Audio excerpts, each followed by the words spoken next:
Hey guys, welcome back to Everdream. With the brand new DMC Season 2 teaser finally out, I figured now's the perfect time to break down what fans want to see in the upcoming season of Devil May Cry. And boy, is there a lot. From adding more game-related moves into the show, to more focus on Eva and Sparda. I had to whittle down a few of these kinds of suggestions to create a list of just 10, which I felt were the most requested. Let's begin, starting with number 10. More dark fantasy, less sci-fi horror. DMC is dark fantasy horror at its heart, and some fans were unhappy with Shankar's reworking of the original mythology into more sci-fi adjacent territory. Not only does this make certain concepts difficult to adapt, like how can demonic possessions occur if the demons aren't even spirits, it noticeably changes the show's aesthetic. Gone are the general gothic vibes of the series, and hello, militaristic complexes, futuristic weaponry, and adding the word quantum to everything supernatural.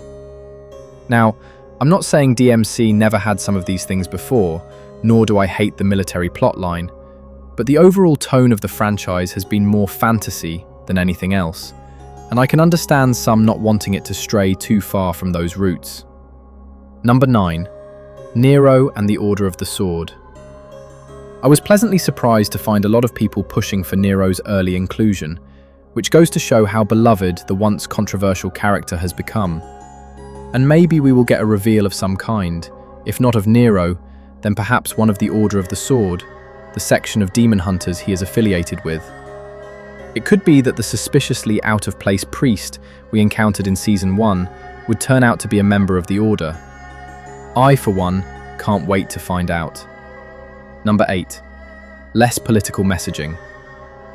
Though it's 100% true the actual video game series doesn't get into any nuanced debate on war, immigration, religious zealotry, and phobias, I am one of the many who don't think its inclusion is taboo. After all, one of DMC's core themes is empathy and acceptance. Leaning on that, phrases like, "It's not the place for it," don't hold weight as long as the show adds and not subtracts from what was present in the source material. Whether the show does this is what I'm hoping Season 2 will let me decide. So while changes like having demons go from malevolent spirits to interdimensional aliens don't sit well with me, the general direction the story treads isn't one I have a problem with. Maybe that's just the third worlder in me wanting to see more media representation. Number 7. Trish. Dante's partner in crime, Trish, is an iconic character in the fandom, appearing in many games and being playable in a few. So her being highly requested is no surprise. However, I do think people set themselves up for disappointment, thinking she will have a significant role this season. Trish really only came into Dante's life as he was at the cusp of confronting Mundus, and I don't see this season going down that arc just yet. However, like most fans, I am excited for her eventual arrival and hope this anime will finally give her the much-needed focus she has yet to receive. Number 6. More overpowered moments for Dante. While I disagree with the narrative that this version of Dante is weak, I agree he didn't live up to the hype. When most people think of Dante, they picture an overwhelmingly powerful devil hunter who is so strong that he treats an apocalypse like Tuesday. So many weren't too thrilled to get a version that was still on training wheels, which is why, in this season, I'm hoping the writers let him cut loose and show off why every millennial gamer has him on their list of overpowered badasses. Number 5. Give us devil arms. Oh my word, yes! This shouldn't even be a thing. Devil arms are some of the best parts of DMC. Fans have been ripped off. That cannot happen this season. Shankar did tweet saying Agni and Rudra, the blades I think, will reappear in Season 2, but everyone calls him a liar, so I'm not sure what to believe. Number 4. Lucia.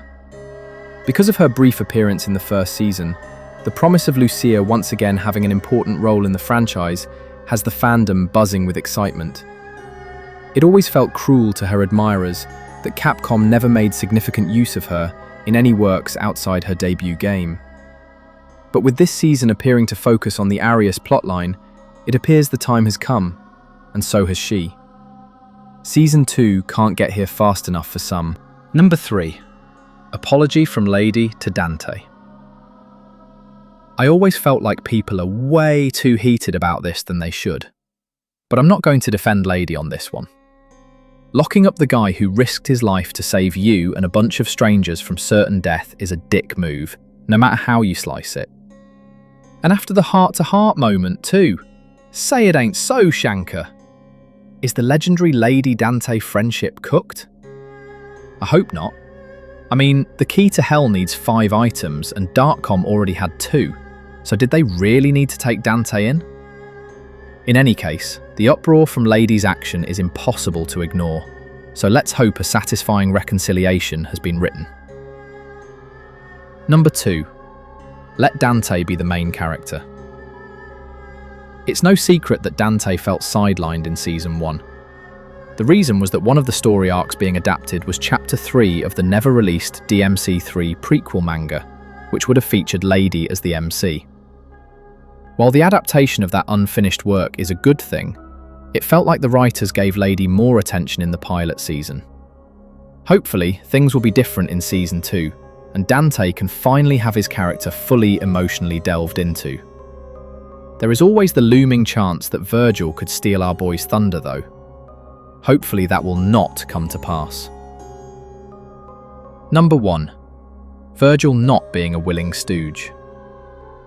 Vergil is many things, but some lackey he most certainly is not. At least when not corrupted. He's always been his own man, apathetic to anything that wouldn't bring him more power. This show threatens to undo that, as it showcases a Vergil with no obvious signs of mind control, doing Mundus's bidding. This has caused wild panic in the community, as Vergil's selfishness is a core, unshakable part of his character. True, we don't know for sure if his service to Mundus is born from his own motivations, so fans can only dread the worst and pray for the best. And there you have it. Top 10 things fans are hoping happen in DMC Season 2, which, to reiterate, are more dark fantasy, less sci-fi, Nero or the Order making a cameo, less political messaging, which I don't necessarily agree with, Trish needs to show up, more overpowered moments for Dante, more devil arms, Lucia needs to show up, Lady has to apologise to Dante, Dante needs to actually be the MC this time, and Vergil needs his own motivation. As far as desires go, I don't think the fandom is asking for much. Hell, some of these things should really have been present in Season 1 already, but alas, they weren't. As we are a few weeks away from Season 2's premiere, are you guys excited? What are your thoughts and predictions on the upcoming season? Please let me know in the comments section below. I want to remind everyone that I have hit 1,000 subscribers and am currently on my way to being monetized. If you could help with that, it would be killer, as it would mean I can crank videos out a lot faster. So if you would, please hit that like button and subscribe to help me out. And to those already subscribed, thank you for doing so. It's helped a lot. Without anything more to say, see you all later.